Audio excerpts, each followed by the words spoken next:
MSLI TV رہنمائی بدلتی دنیا کے لیے۔ الحمد للہ رب العالمین والصلاة والسلام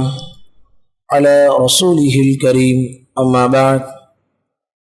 عن عائشة رضی اللہ تعالی عنها قالت قال رسول الله صلی اللہ علیہ وسلم لا يصلي بحضرة الطعام ولا وهو يدافعه الأخبثان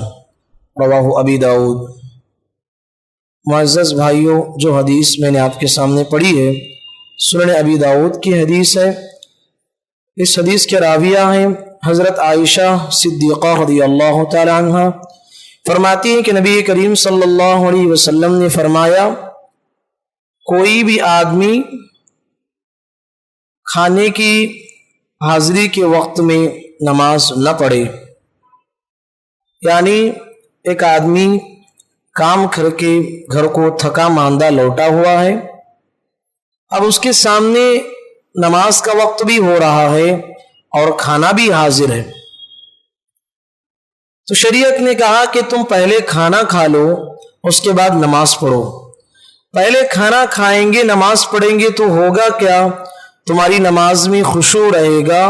تمہارے نماز میں اطمینان و سکون رہے گا، اور اللہ کی عبادت جو ہے اطمینان اور خشوع کے ساتھ ادا کرو گے۔ اور اگر کوئی آدمی کھانا حاضر ہے، اب یہ سوچتا ہے کہ مجھے نماز پڑھنا ہے، شدت بھوک ہے، اسے نماز کے لیے آ جاتا ہے، اب جب نماز میں کھڑا ہوا ہے تو اس کی خیالات جو ہے کھانے کی طرف جاتے ہیں، اور اس کی پوری نماز میں ہی سوچ ہوتی ہے، اور اس کی نماز میں وہ خشوع و خضوع نہیں ہوا کرتا جو خشوع و خضوع کے نماز میں مطلوب ہوا کرتا ہے۔ تو شریعت نے کہا کہ آپ کو شدت بھوک لگی ہوئی ہے، بقدر ضرورت تمہیں نماز کو آنے سے پہلے کھانا کھا کے آنا چاہیے۔ یہ وہ آدمی کے لیے جو شدت بھوک لگی ہوئی ہے، عام انسان کے لیے اس طرح کی اجازت نہیں ہے کہ اللہ کے نبی صلی اللہ علیہ وسلم ایک مرتبہ کھا رہے تھے، نماز کا وقت ہوا تو کھانے کو چھوڑ کے نبی صلی اللہ علیہ وسلم جماعت کو ترجیح دیے۔ تو اس لحاظ سے اگر کسی انسان کو شدت بھوک لگی ہوئی ہے، شریعت نے کہا کہ پہلے کھانا اطمینان سے کھا لو، بعد میں نماز پڑھ لو۔ اسی طریقے سے اللہ کے نبی صلی اللہ علیہ وسلم نے تعلیم دی ہے وَلَا وَهُوَ يُدَافِعُهُ الْأَخْبَثَانِ، کہ کوئی بھی آدمی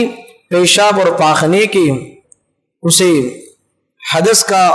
واقع ہونے کا اسے اندیشہ ہے، پھر بھی نماز کے لیے آیا ہے، کہا کہ ایسا مت کرنا، پہلے پیشاب اور پاخانے سے فارغ ہو جاؤ، اس کے بعد اطمینان سے نماز پڑھو۔ بسا اوقات ہوتا یہ ہے کہ آدمی جماعت کے چھوٹ جانے کے اندیشے سے،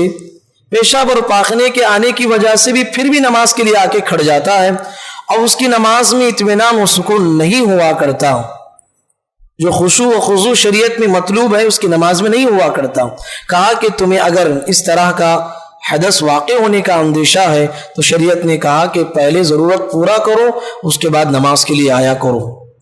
تو اس لحاظ سے شریعت ہمیں پیاری تعلیمات دیتی ہے کہ انسان کھانے کے حاضری کے وقت میں جب شدت بھوک لگی ہوئی ہو یا اسے طہارت کو حاصل کرنے کا موقع آیا ہو تو شریعت نے کہا پہلے کھا لو، پیشاب اور پاخانے سے فارغ ہو جاؤ، اس کے بعد اطمینان سے خشوع و خضوع کے ساتھ نماز ادا کرنے کی شریعت ہمیں تعلیم دیتی ہے۔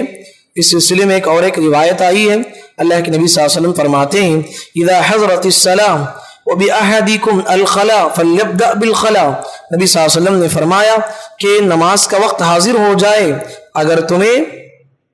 پیشاب کے آنے کا خوف ہے تو نبی کریم صلی اللہ علیہ وسلم نے کہا کہ پہلے پیشاب سے فارغ ہو جاؤ، اس کے بعد نماز کے لیے آنے کی نبی صلی اللہ علیہ وسلم نے تعلیم دی ہے۔ اللہ تعالیٰ سے دعا ہے کہ اللہ تعالیٰ کہنے والے اور سننے والوں کو، پروردگار ہم تمام کو شریعت کی مزاج کو سمجھتے ہوئے ہمیں دین پر عمل کرنے کی توفیق نصیب فرما۔ پروردگارہ ہماری نمازوں کو ہمیں ویسے بنانے کی توفیق نصیب فرما جیسے کہ محمد الرسول اللہ صلی اللہ علیہ وسلم نے ہمیں سکھایا ہے۔ اللہم آمین، وآخر دعوانا الحمد للہ رب العالمین۔